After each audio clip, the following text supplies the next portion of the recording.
Rumus yang pertama adalah supaya hidayah itu kita jemput, abaikan kata-kata buruk, abaikan kata-kata baik. Mohon maaf, bukan abaikan kata-kata baik, abaikan kata-kata buruk, fokuslah pada kalimat kebaikan. Sekali lagi, abaikan kata-kata yang buruk, fokuslah pada kalimat kebaikan. Ini rumus menjemput hidayah pertama.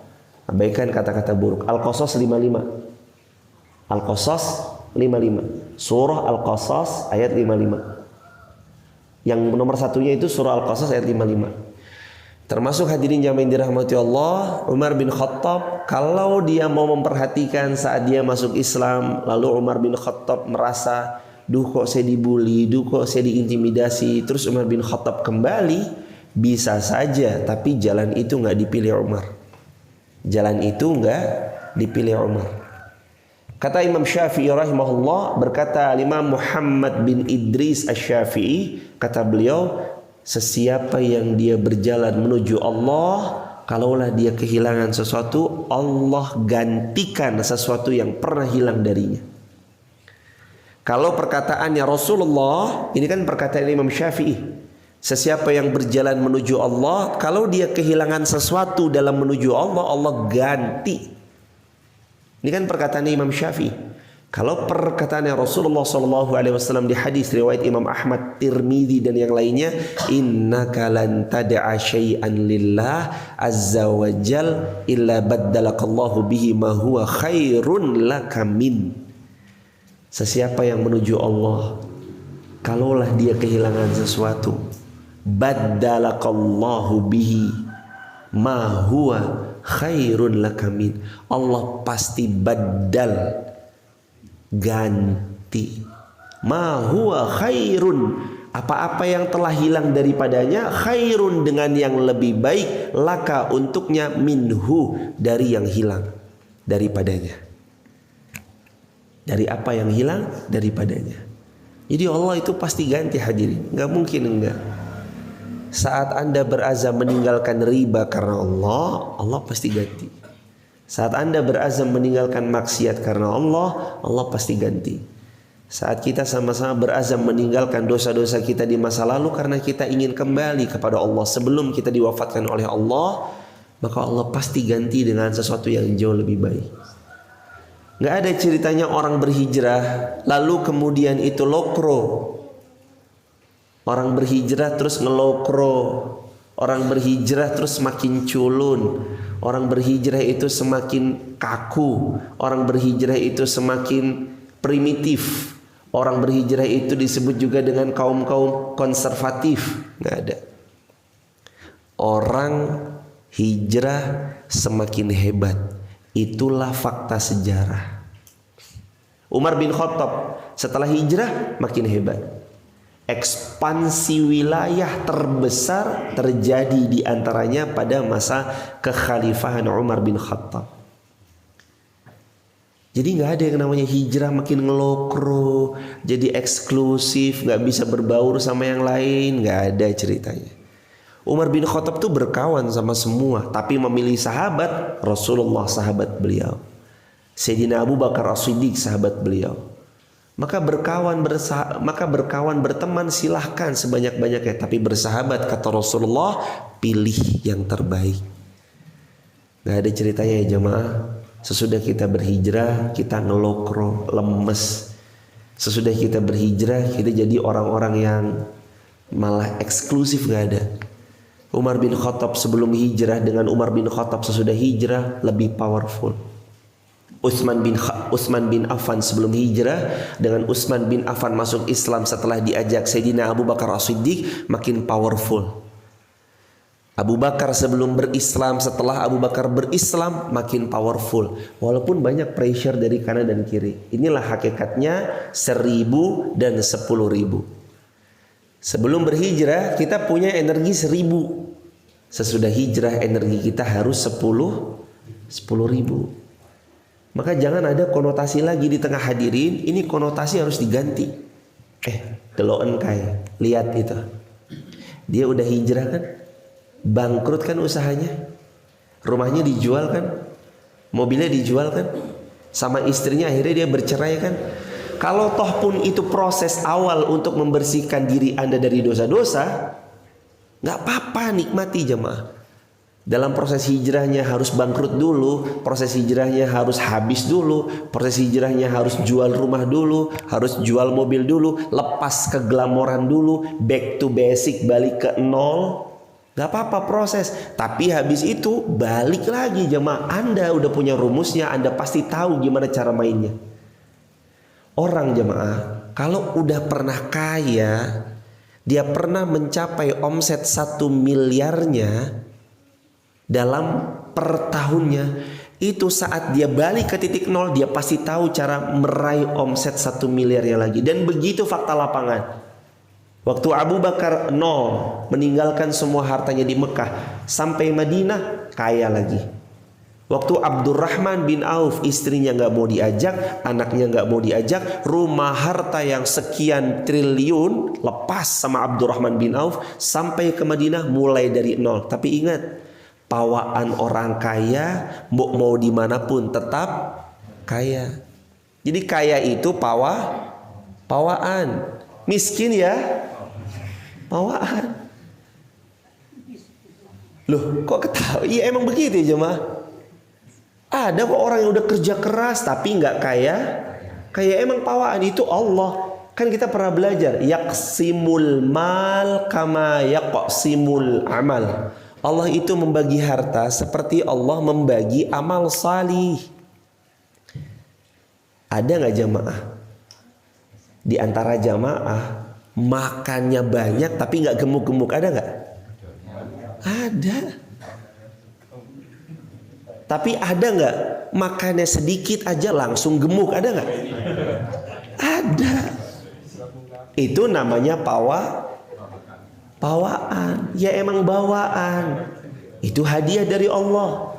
Ada orang makan banyak, Masya Allah kalau makan minim 2 piring, minim 3 piring, nggak gemuk-gemuk segitu-segitu aja. Ya itu bawaan yang Allah berikan sama beliau. Ya emang dari sananya udah begitu badannya. Mau sebanyak apapun nggak gemuk-gemuk. Ada orang yang baru makan sedikit udah gendut. Ya Allah. Allah subhanahu wa ta'ala membagi tadi. Maka nggak usah ragu hadirin, para pengusaha-pengusaha yang hijrah, top-top manajer yang hari ini gajinya mungkin udah 5, 10, 15 juta. Anda keluar mulai dari nol, saya yakin atas pertolongan Allah, Anda tahu gimana cari ngejar uang itu, besok Anda pun akan dapatkan uang itu. Meskipun awalannya proses, tapi hijrah itu tidak boleh dikonotasikan jadi miskin, jadi bangkrut, jadi eksklusif, enggak. Setelah hijrah sahabat membuktikan semakin kuat.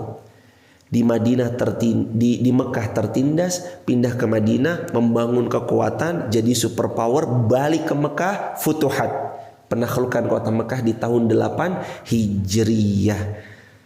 Baru Abu Sufyan masuk Islam, padahal dulu Abu Sufyan memusuhi daripada kaum muslimin. Seperti itu hakikatnya. Hari ini kita yang berproses ada di titik 1000 dulunya, Allah kembalikan dulu di restart. Di restart itu kan dari nol. Dari 1000 kita udah punya, di restart dari nol, kita naik, kita pump in lagi jamaah, kita pompa sampai bukan 1000 lagi, tapi 10 kali lipat lebih kuat dari sebelumnya. Sahabat itu begitu. Setelah hidayah menghujam dalam hati, mereka itu jadi orang yang prinsipnya tegas. Coba baca ayat berikutnya, penggalan ayat berikutnya. Qalu lana a'maluna walakum a'malukum. Bagiku amalanku, bagimu amalan kalian. Silahkan kalian beramal apa saja, tapi ingat, saya akan lebih hebat, saya akan lebih kuat. Prinsip orang-orang hijrah itu begitu hadirin. Saya lebih hebat, saya lebih kuat. Gak ada ya, mohon maaf. Setelah Anda hijrah bajunya compang-camping nggak ada. Setelah Anda hijrah jadi kumuh nggak ada, kucel nggak ada, lecek nggak ada. Bajunya itu terus dari putih sampai kuning bajunya nggak ada. Nggak ada habis hijrah baunya bau ketek, bau asem nggak ada. Wangi nggak ada. Wangi semua, nggak ada tuh bau-bau asem, bau ketek nggak ada. Orang hijrah itu tampilkan yang elegan jemaah. Orang berhijrah itu tampilkan yang sebaik-baiknya perform. Bukan kemproh, bukan jorok, bukan kotor. Baju masukin ember gak dikumbah 2 minggu. Enggak. Sesudah hijrah lebih kuat. Sesudah dia hijrah lebih powerful. Sesudah dia hijrah, Allah subhanahu wa ta'ala semakin memuliakan dia karena dia punya prinsip lana a'maluna walakum a'malukum. Ini prinsip yang kedua, lana a'maluna walakum a'malukum. Lana a'maluna a'maluna walakum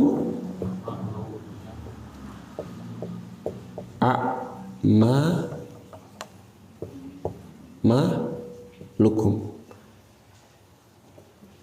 Bagi kami amalan kami, bagi kalian amalan kalian. Kalau tegas beda prinsip, harus tegas kayak gini jamaah. Nggak boleh di blend. Tahu nggak di blend jamaah? Di blender itu kan diapain?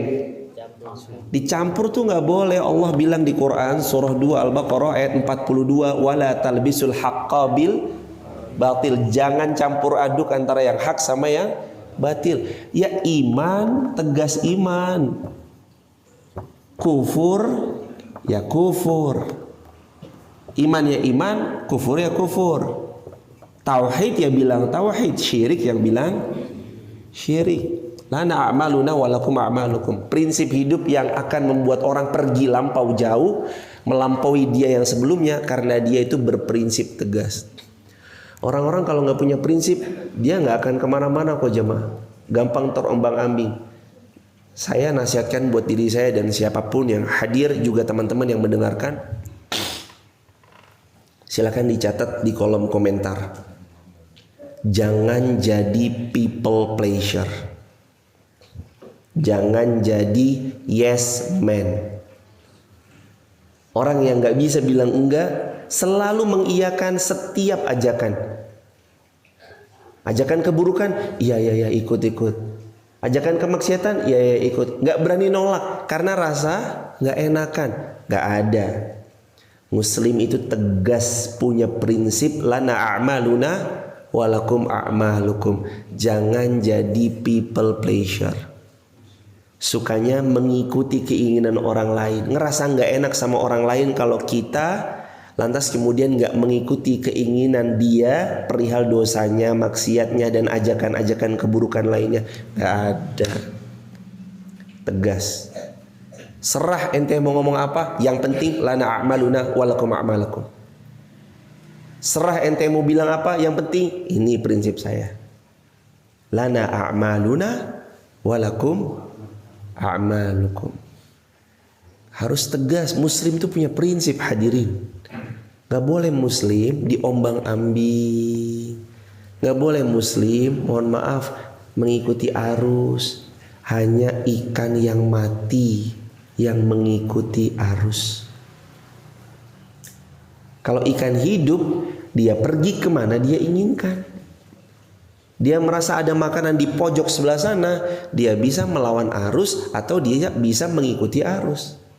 Tergantung di mana ia hendak mencari makan. Kalau ikan mati, kemana aja ikut. Kita belum mati jemaah. Kita bukan manusia-manusia yang mati hadirin. Hati kita masih dikasih secercah cahaya iman sama Allah, yang jelas membedakan mana tauhid, mana syirik, mana iman, mana kufur.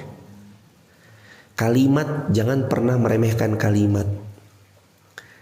Kalau Anda bilang kan cuma kalimat, kenapa sih selalu dipersoalkan per tanggal 25? Kan cuma ngucapin. Kalau Anda bilang cuma ngucapin, pulang ke istri Anda, bilang sama istri Anda, mah kamu saya talak. Oh ya jangan Ustaz, cerai nanti saya sama istri saya. Balas bilang, kan cuma ucapan. Ucapan tuh gak ada yang remeh dalam Islam. Tapi ini khilafiyah para ulama, keluar dari khilafiyah para ulama. Kan cuma ucapan Ustaz. Coba sembelih itu binatang ayam, gak usah ngucap bismillah. Halal gak dikonsumsi? Haram. cuma karena nggak ngucap Bismillah ketika menyembelih. Sebagaimana kata Rasulullah Shallallahu Alaihi Wasallam, siapa man dzabaha, sesiapa yang menyembelih bi ghairillah aw li ghairillah, tanpa menyebut namanya Allah, maka itu tidak halal baginya.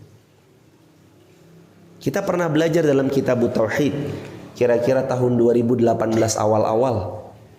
Ini babnya di bab yang ke-10, sesembelihan bukan untuk selain Allah, yang sekarang sedang dibahas ulang lagi setiap Jumat sore nanti di Wonobungkah Mushola Al-Ghufran, pengajian khusus ibu-ibu. Persis Rasul yang bilang, sesembelihan yang bukan untuk Allah, sesembelihan yang tidak menyebut nama Allah, nggak layak dikonsumsi. Bayangkan sebegitunya ukuran ucapan ini hadirin. Maka jangan Anda berdalih lagi dengan kata-kata ini ya cuma ucapan. Nggak ada dalam Islam yang ucapan cuma ucapan. Semuanya penuh hisab di sisi Allah Subhanahu wa taala. Semuanya penuh pertanggungjawaban di sisi Allah Subhanahu wa taala. Berikutnya yang ketiga, ini prinsip yang tidak boleh terlewatkan juga. Lana a'maluna wa lakum a'malukum. Salamun alaikum. Salamun alaikum, keselamatanlah bagi kalian. La nabtaghil jahilin, kami tidak akan bergaul dengan orang-orang jahil. Ini prinsip orang-orang hijrah. Boleh dibuka Mas Gu, maaf. Prinsip orang hijrah yang ketiga, ini kan prinsip yang kedua di sini. Lana a'malukum, lana a'maluna wa lakum a'malukum. Yang ketiga itu la nabtaghil jahilin. Kita nggak bersahabat dengan orang jahil. Berteman iya, tapi bersahabat enggak. Berteman iya, tapi bersahabat enggak. Orang-orang jahil tepis. Kalau perlu mohon maaf jamaah, Anda kalau ngerasa keganggu sama orang-orang pihak-pihak tertentu yang mau menjatuhkan Anda, blokir nomornya. Jangan habisin waktu Anda untuk hidup sama dia. Dia kepoin status Anda ternyata untuk menjatuhkan Anda. Anda ngupload ini, di screenshot sama dia, diupload ke grup. Di screenshot sama dia, diupload ke grup. Nih lihat nih, ini di grup ini begini, blokir nomornya. Jangan jadi people pleasure, nggak enakan. Ini orang begini, nggak enakan lah, ngeblokir nomor, blokir. Ustadz itu memutus silaturahim ya Ustadz? Bukan memutus silaturahim, tapi itu bentuk kita la nabtaghil jahilin, tidak merisaukan orang-orang yang jahil, serta tidak menghiraukan orang-orang yang jahil. Hidup Anda terlalu istimewa jamaah kalau harus dipusingkan sama orang-orang yang hate Anda, yang benci sama Anda. Jangan fokus kepada yang benci kita, fokus sama yang mencintai kita. Jangan terlalu menghabiskan waktu kepada mereka yang jelas-jelas benci dan gak peduli sama hidup kita. Betapapun hebatnya Anda jelasin diri Anda, dia gak mau tahu dan dia gak akan peduli itu. Orang-orang yang sayang sama Anda, betapapun Anda tidak menjelaskan siapa Anda, mereka itu tahu siapa Anda. Jadi fokus kita bukan kepada si pembenci, fokuslah kita kepada yang mencintai diri kita. Hidup itu nyaman jemaah ketika kita jelas tegas membedakan mana yang benci, tepikan. Jangan pedulikan. Mana yang mencintai, ayo jalan bareng, ayo gerak bareng, ayo kita buat kemaslahatan ini lebih luas. Selalu begitu. Terakhir, rumus terakhir. Innaka la tahdi man ahbabta. Sesungguhnya engkau tidak mampu memberi hidayah bahkan kepada orang yang kau cintai sekalipun. Walakin Allah yahdi mayyasha, tapi yang memberi hidayah itu adalah Allah. Allah beri hidayah kepada orang-orang yang Allah kehendaki.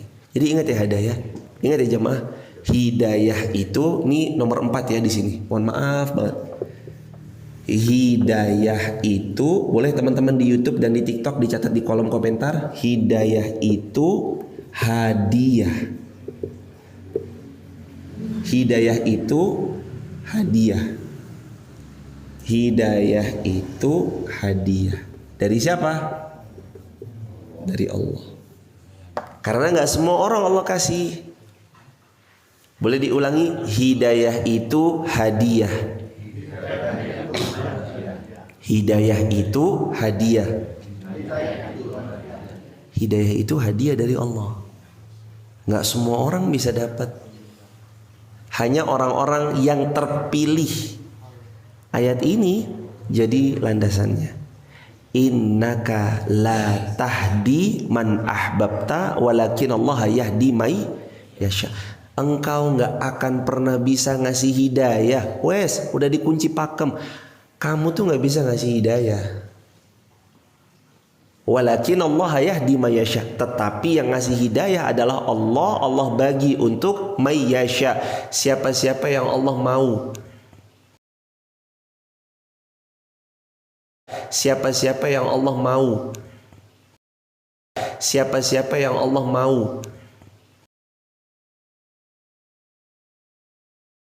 Siapa-siapa yang Allah mau. Kan pada orang-orang yang kucintai, tapi ternyata aku tak mampu membeli hidayah karena Allah yahdi mayyasha. Allah bagi hidayah kepada siapa yang Allah mau. Terus gimana kita mempertahankannya? Ada di ayat berikutnya. Gimana cara kita mempertahankannya? Wa huwa a'lamu bil muhtadin. Wa huwa a'lamu bil muhtadin. Jadilah orang-orang yang mau terus akan hidayah. Wa huwa a'lamu, karena Allah a'lamu yang lebih mengetahui bil muhtadin, kepada orang-orang yang mau hidayah itu siapa aja Allah tuh tahu. Kamu jujur nggak? Dikasih. Kamu jujur nggak? Dikasih. Jujur nggak? Jujur. Jadilah orang yang jujur mau akan hidayah. Apa bukti kejujurannya? Setiap sinyal hidayah datang, nggak pakai lama dia bergerak cepat jemput hidayah. Ada poster seret, nggak pakai lama gerak cepat dia datang memenuhi undangan. Ada kajian sini, nggak pakai lama gerak dia datang ke pengajian.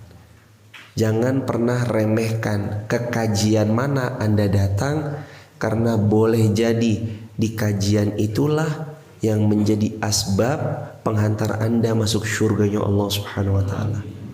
Kita nggak pernah tahu coba. Boleh jadi karena tergerak ngaji di sini, ya Allah. Tergerak saya mengingat kematian, mempersiapkan kematian. Terus begitu jemaah. Barakallahu fikum, subhanakallahumma bihamdika asyhadu an la ilaha illa anta astaghfiruka wa atubu ilaik.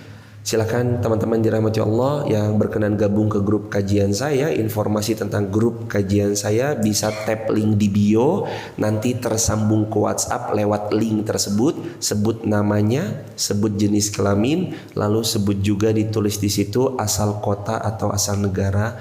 Barakallahu fikum. Silakan tanya jawab, tambahan atau koreksian, fadhol. Bismillahirrahmanirrahim. Assalamualaikum warahmatullahi wabarakatuh. Semoga Ustaz dan jamaah dan kaum muslimin selalu diberkahi Allah. Pertanyaan dari YouTube Ustaz, dari Muhammad Arifin.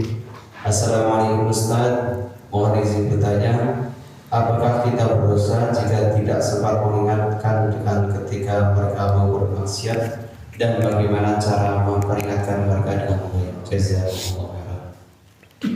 Wajazakumullah khairan jazaa. Semoga Allah memuliakan Pak Polisi Mas Arifin ini, sekeluarga besar dan seluruh kaum muslimin dimanapun berada.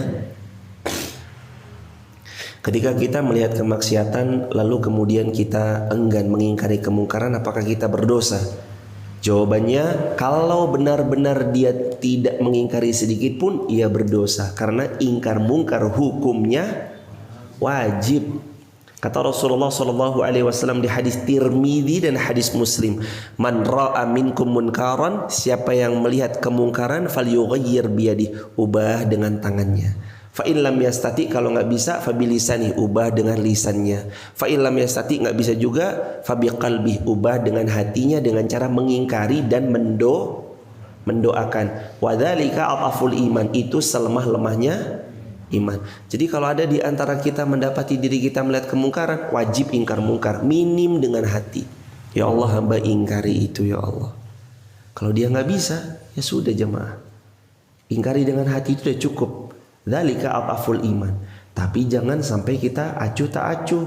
Ngingkarin enggak sama sekali malah mendukung. Ini sama dalam dosa. Kalau sama-sama mendukung. Tapi kalau mengingkari kemungkaran minimal dengan hati, itu sudah dianggap mengingkari kemungkaran. Jadi Mas Arifin, semoga Allah jaga Mas Arifin sekeluarga besar, itu termasuk dalam Islam anjurannya wajib ingkar mungkar.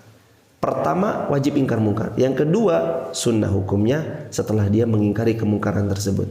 Tapi ketika dia mengingat atau dia melihat ada terulang kembali kemungkaran itu, terus saja diingatkan sampai orang itu kembali kepada Allah Subhanahu wa taala.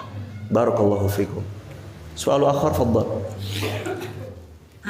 Dari Hermawan 37. Assalamualaikum, izin bertanya Ustaz, apakah tanda-tandanya kalau sholat kita diterima dan doa kita bakal dikabulkan? Jazakallah. Wa jazakumullah khairan jazaa. Semoga Allah memuliakan Mas Hermawan sekeluarga besar dan seluruh kaum muslimin dimanapun berada. Ada kaidah al jaza min hasana la hasana ba'daha. Kebaikan itu kalau Allah terima, Allah balas dengan kebaikan yang lain. Atau dalam Al-Quran surah Ar-Rahman ayat ke-70, hal jazaul ihsani illal ihsan. Kebaikan itu kalau Allah terima, nanti Allah balas dengan kebaikan yang dimudahkan berikutnya untuk diamalkan. Jadi ciri-ciri kebaikan yang Allah terima adalah kita dimudahkan beramal salih berikutnya. Itu insya Allah ciri-ciri kebaikan kita diterima Allah. Barakallahu fikum. Silakan Mas Adi, fadhal. Assalamualaikum warahmatullahi wabarakatuh. Semoga Allah merahmati dan ridhoi Pak Ustadz kita semua dan kaum muslim. Ini ada 3 pertanyaan tapi 2 saja ya. Yang pertama dulu, hidup ada ujian, hidup ada cobaan, hidup ada musibah yang dijalani setiap manusia. Yang menjadi pertanyaan, bagaimana cara atau tip-tip agar hidayah tidak pergi selain jadilah orang yang mau menerima terus hidayah tersebut. Itu yang pertama. Jazakumullah khairan jazaa. Semoga Allah memuliakan Mas Adi sekeluarga besar dan seluruh kaum muslimin dimanapun berada. Gimana agar hidayah tetap terpatri? Selain tipsnya adalah jujur menerima hidayah atau mau menerima hidayah itu. Cara lain supaya hidayah tetap terpatri adalah bangun circle yang saling mengingatkan dalam kebaikan. Al-Quran surah Al-Asr ayat yang ketiga, watawassaw bil haqqi watawassaw bis sabri. Watawassaw bil haqqi watawassaw bis sabr. Mengingatkan dalam kebaikan, mengingatkan di dalam menetapi kebenaran atau kebaikan itu dengan penuh kesabaran. Jadi emang harus ada teman partner untuk saling mengingatkan dalam kebaikan. Partner in khair, partner dalam kebaikan. Kalaupun kita nanti bergaul dengan orang-orang yang baik, minim kita tercium wanginya insya Allah. Sebagaimana Rasul bilang di hadis Bukhari, sesiapa yang bergaul dengan penjual minyak wangi akan tercium bau wangi.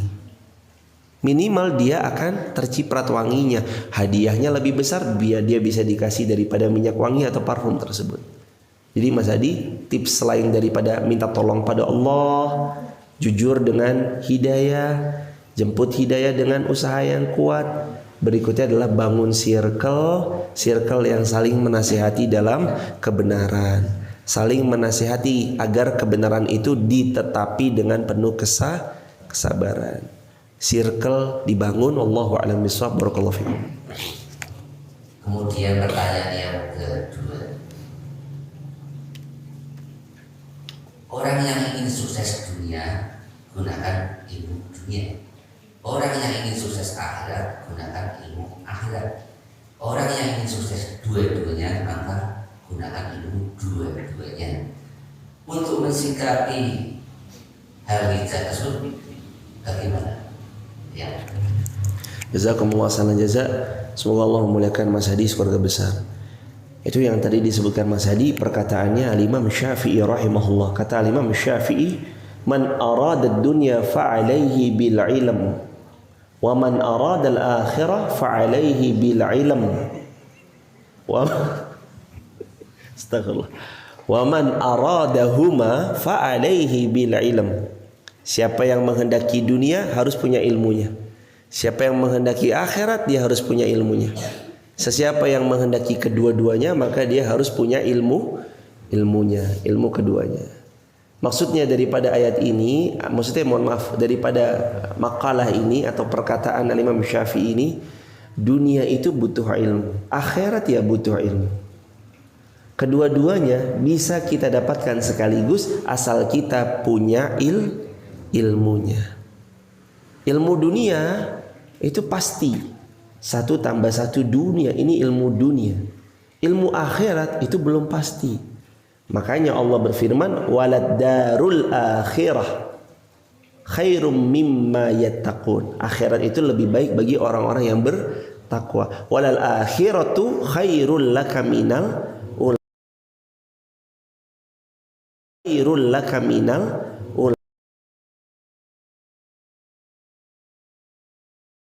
khairul laka minal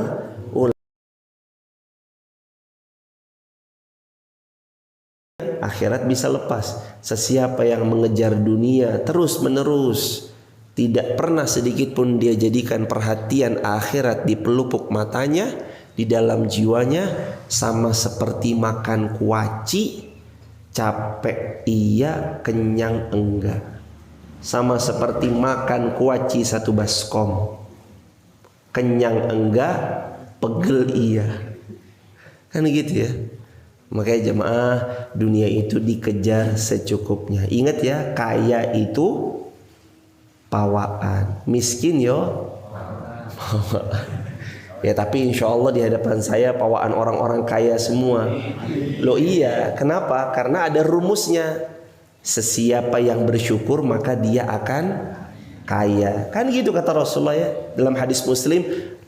Kata Rasul dalam hadis Muslim begini, laisal ghina an kasratul ard walakinnal ghina ghinan nafs.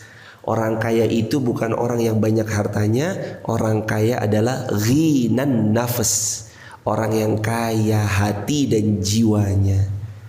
Jadi sebenarnya di hadapan saya kaya semua jemaah. Amin insyaallah begitu. Kalau tetap ada yang nyangkal saya miskin, tak cabut matanya 1, kira-kira tuker sama uang 500 juta mau nggak jemaah? Ya nggak mau pasti. Tuker wes jari ini sama 10 juta, ya pasti nggak mau. Itulah kekayaan kita. Barakallahu fikum. Semoga ini menjawab. Allahu a'lam bishawab. Silakan Mas Adi.